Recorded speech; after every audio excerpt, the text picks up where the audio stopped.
Cordial saludo, docente y compañeros. Mi nombre es Álvaro Hernández, estudiante de la Universidad del Quindío, del programa de Ciencia de la Información y la Documentación, Bibliotecología y Archivística. El día de hoy realizo este video con el fin de dar respuesta a lo planteado por el docente Edwin Alonso Sosa para esta unidad número 2.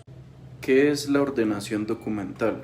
La ordenación documental es el conjunto de acciones orientadas a la clasificación, ordenación y descripción de los documentos de una institución como parte de los procesos archivísticos. Consiste en la ordenación de datos mediante el establecimiento de secuencias que se pueden realizar ya sea por orden alfabético o numérico, para cada una de las categorías o grupos previamente clasificados según definición constituida. ¿Cómo se realiza la organización documental dentro de los expedientes?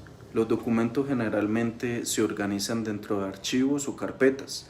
Estos pueden ser físicos, ya sean en papel o digitales, pueden ser directorios en un computador. Los métodos comunes incluyen categorizar por tema, fecha, departamento o proyecto. Se pueden utilizar subcarpetas o etiquetas para una categorización más precisa. ¿Qué es una serie documental? Bueno, la definición técnica de lo que es una serie documental es un conjunto de unidades documentales de estructura y contenido homogéneos, emanados de un mismo órgano o un mismo sujeto productor como consecuencia del ejercicio de sus funciones específicas. Por ejemplo, historias laborales, contratos, actas e informes pueden ser clasificados como series documentales.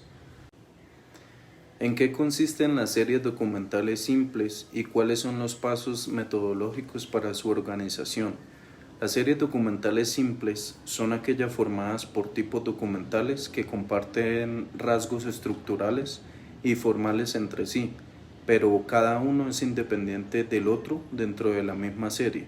Por ejemplo, decretos, ordenanzas, acuerdos, actas o circulares.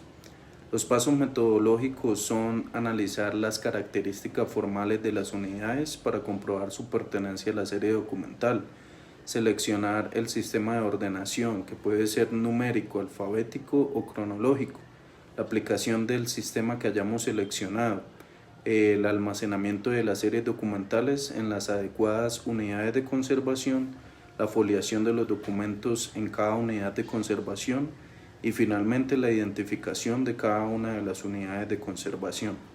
¿Qué son series o unidades documentales complejas y cuáles son los pasos metodológicos para la ordenación?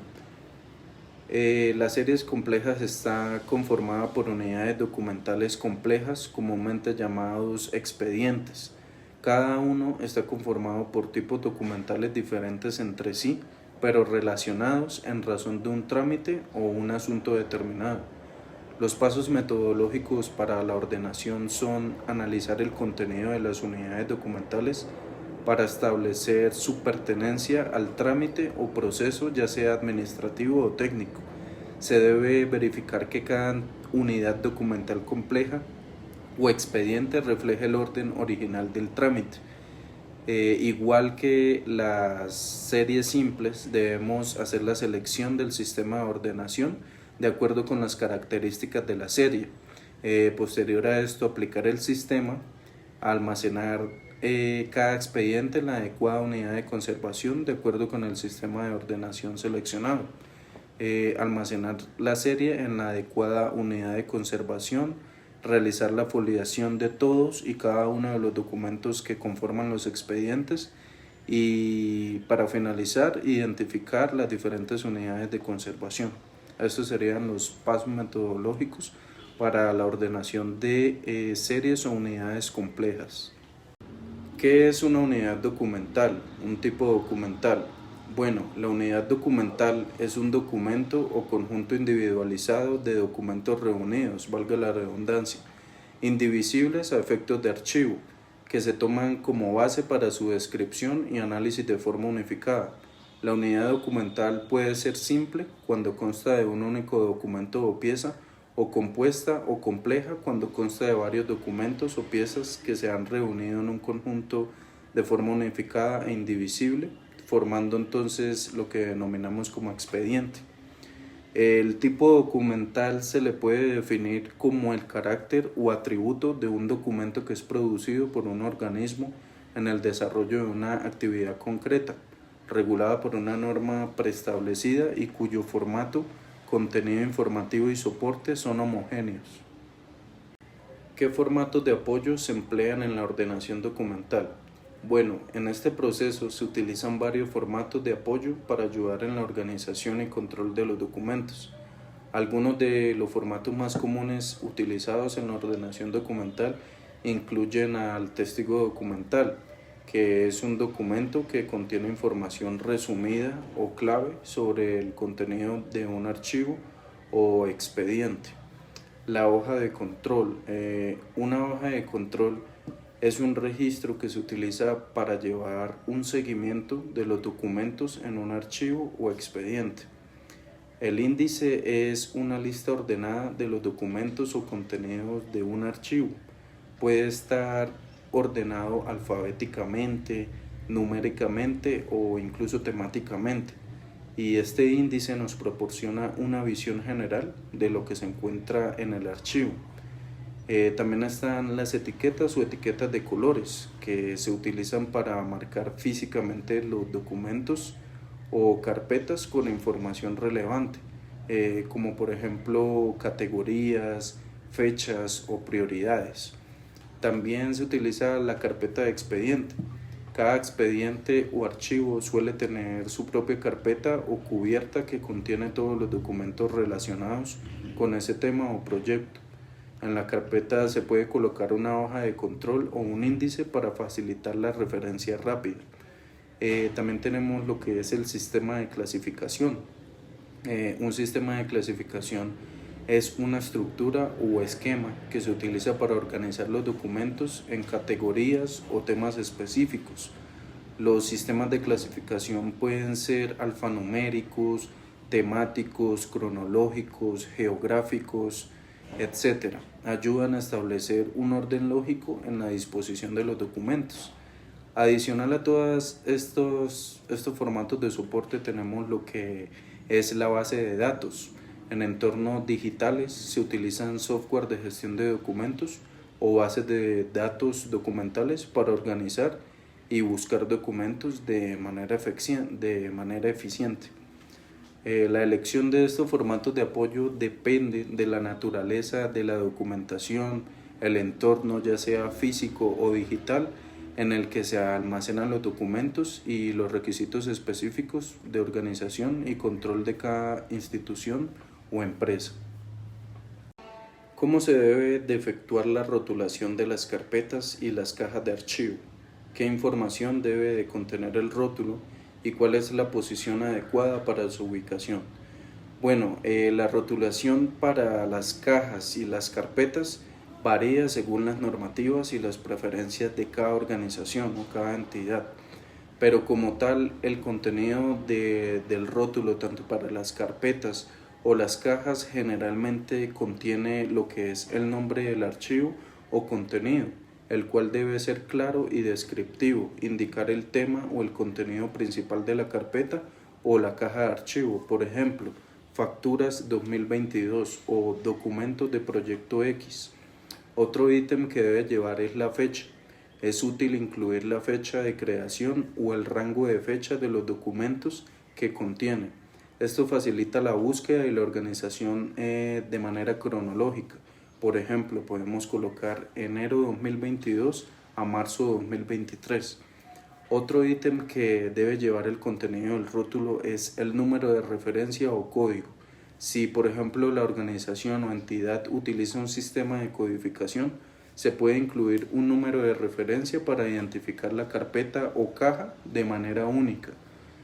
Otro ítem es el propietario del departamento. Si es relevante, incluimos el nombre del propietario y si no, el nombre del departamento al que pertenecen los documentos. La posición adecuada de la ubicación del rótulo en la carpeta o caja de archivo es importante para facilitar el acceso y la identificación. Generalmente el rótulo lo ponemos en la parte frontal de la caja. de manera que sea visible cuando estén almacenadas en un estante o un cajón. Esto facilita la búsqueda y el acceso rápido. También hay personas, por ejemplo, en las carpetas lo ubican al rótulo en la esquina superior derecha. Esto es una ubicación común y fácil de ver. Hay que asegurarse de que el rótulo esté escrito de manera legible y con caracteres grandes y claros. Hay que utilizar etiquetas adhesivas, impresoras de etiquetas o escribir con una caligrafía clara. Se debe considerar también el uso de protectores de etiquetas o bolsillos transparentes para evitar que el rótulo se ensucie o se dañe con el tiempo. ¿Qué condiciones deben cumplir los depósitos de archivo? Bueno, los depósitos de archivo, ya sean físicos o digitales, deben cumplir una serie de condiciones y requisitos para garantizar la preservación adecuada de los documentos a lo largo del tiempo y su acceso eficiente cuando sea necesario. Estas condiciones varían según el tipo de archivo y las normativas locales o nacionales, pero a continuación les presentaré algunos factores que son de las condiciones generales que suelen aplicarse a los depósitos de archivo. Primero que todo está la seguridad. Los depósitos de archivo deben ser seguros para proteger los documentos de daños, de robos, incendios y otros riesgos que incluso no son ambientales. El control de acceso. Solo las personas autorizadas deben tener acceso a los depósitos de archivo.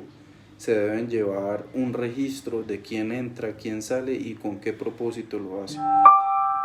La climatización. Los archivos deben mantenerse a una temperatura y humedad relativamente controlada para prevenir el deterioro de los documentos.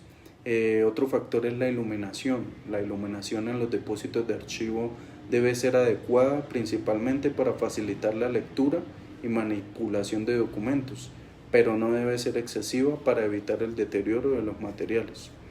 Los estantes y soportes adecuados.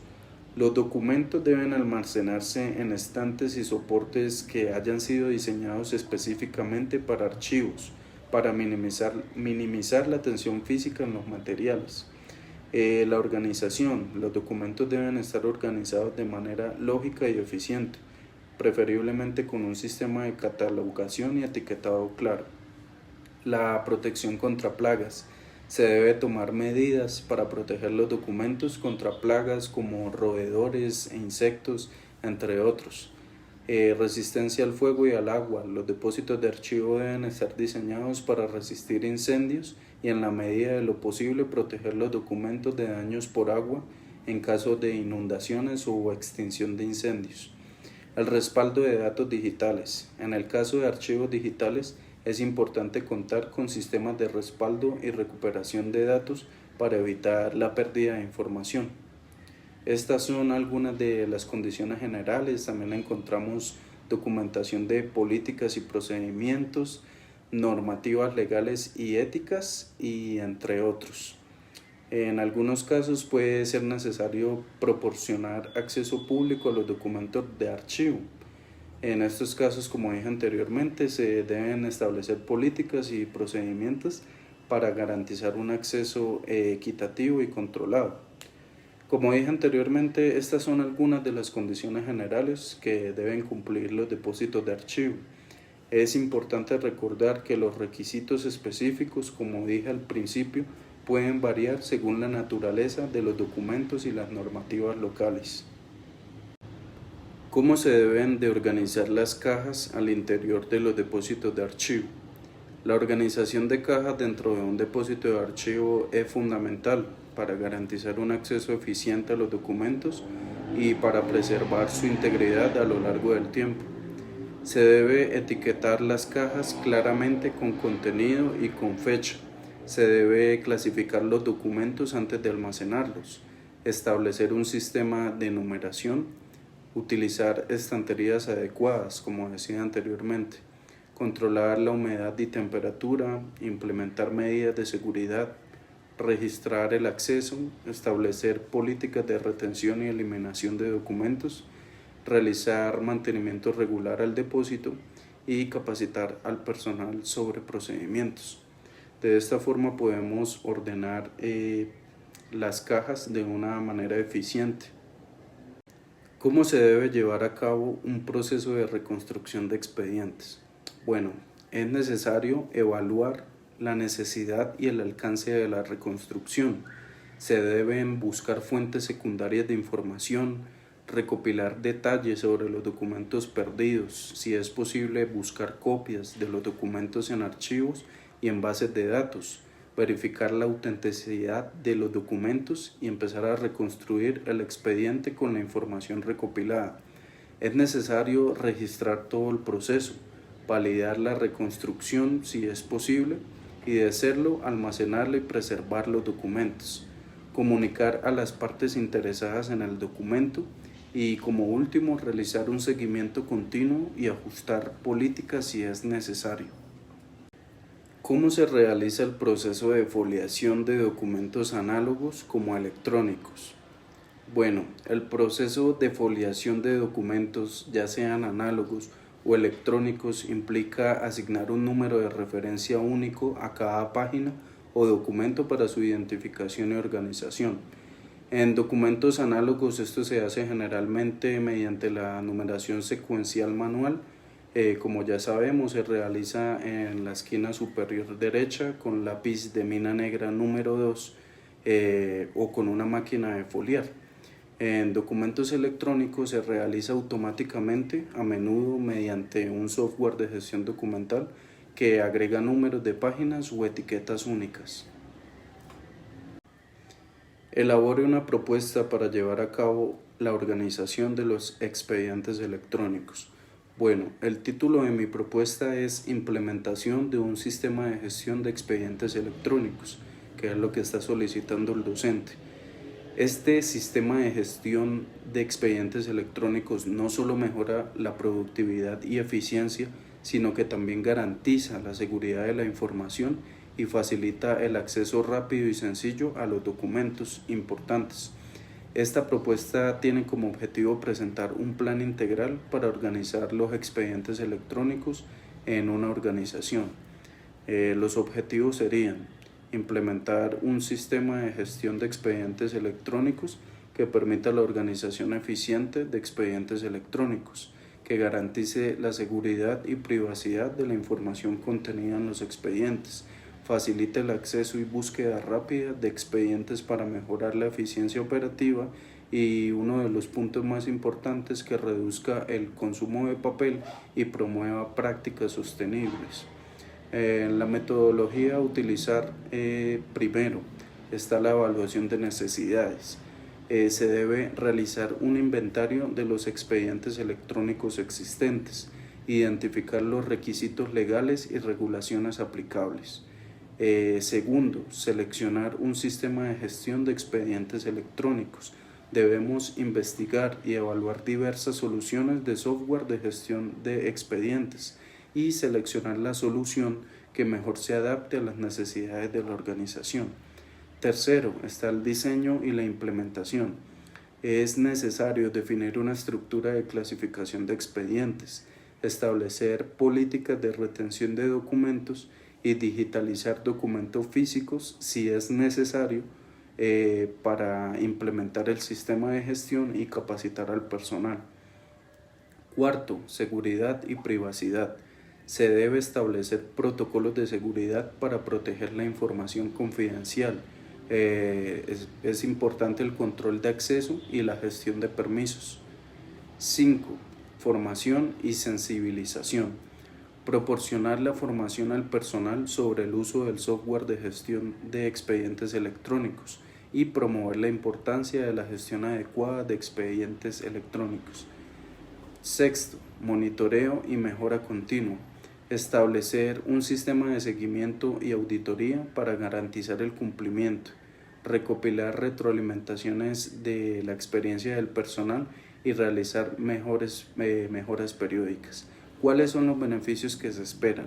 Mayor eficiencia en la gestión de expedientes, reducción de costos asociados con el almacenamiento físico, cumplimiento de requisitos legales y regulaciones, y mayor seguridad y privacidad de la información con un acceso más rápido a la información relevante. El presupuesto. Se asignará un presupuesto para la adquisición del software, hardware, capacitación y servicios de consultoría necesarios para la implementación del sistema de gestión de expedientes electrónicos. El cronograma. El proyecto se llevará a cabo en fases, con un cronograma detallado que se establecerá una vez que se haya seleccionado el sistema de gestión de expedientes electrónicos. En conclusión, la organización de expedientes electrónicos es esencial para mejorar la eficiencia operativa, garantizar la seguridad de la información y cumplir con los requisitos legales. La implementación de un sistema de gestión de expedientes electrónicos siguiendo esta propuesta permitirá a la organización gestionar sus expedientes de manera efectiva y eficiente. La colaboración de todos los departamentos y el compromiso del personal son fundamentales para el éxito de la propuesta. Una vez implementado, el sistema se convertirá en una herramienta valiosa que contribuirá significativamente al logro de los objetivos organizacionales. Explique en qué consiste y cómo se debe diligenciar una hoja de control. La hoja de control se diligencia para unidades documentales compuestas o expedientes, como hemos dicho anteriormente, con el propósito de garantizar su integridad, ya que al registrar en ella cada uno de los documentos que los conforman, se evita el ingreso o sustracción indebida de documentos. Cumplidas las condiciones referidas en la hoja de control, se debe registrar la siguiente información: el nombre completo del funcionario al que corresponde el expediente, la fecha del documento en formato día, mes y año, el tipo documental, el número de folios que le corresponden al documento, el cual debe relacionarse con la última foliación realizada y validada, la fecha en que se elaboró y el formato de hoja de control, la firma del jefe del área de recursos humanos de la entidad y del funcionario responsable de la administración. De otra parte, se especifica que la hoja de control debe estar ubicada al inicio del expediente. Este formato no debe foliarse aunque haga parte integral del expediente. Esto es algo que es importante aclarar, ya que en algunos trabajos que he tenido he observado a compañeros que por desconocimiento folian dicha hoja de control. Bueno, como decía, no debe foliarse aunque haga parte integral del expediente, pues en la medida en que se ingresan otros documentos deben registrarse y lo más probable es que se terminen los espacios en la hoja inicial, por lo que deberán diligenciarse y anexarse otras, que también deben ser firmadas por los funcionarios responsables. Explique en qué consiste y cómo se debe diligenciar un testigo documental. Bueno, la definición de lo que es un testigo documental es que es un elemento que indica la ubicación de un documento cuando se retira del expediente en caso de salida para préstamo, consulta, conservación, reproducción o reubicación, y que puede contener notas de referencias cruzadas. El material gráfico o textual que se encuentra entre las unidades de conservación debe extraerse dejando en su lugar un testigo y llevarse a aquella sección del archivo que se haya dispuesto para conservar documentos en distintos formatos. Los documentos recibidos en formato digital que hacen parte de un expediente físico deben ser relacionados mediante un testigo documental, el cual deberá reposar en la carpeta física correspondiente. El testigo debe colocarse en reemplazo y en el lugar que ocupaba el documento gráfico o textual, diligenciando todos los campos. El testigo se debe foliar colocado en la parte superior derecha del formato.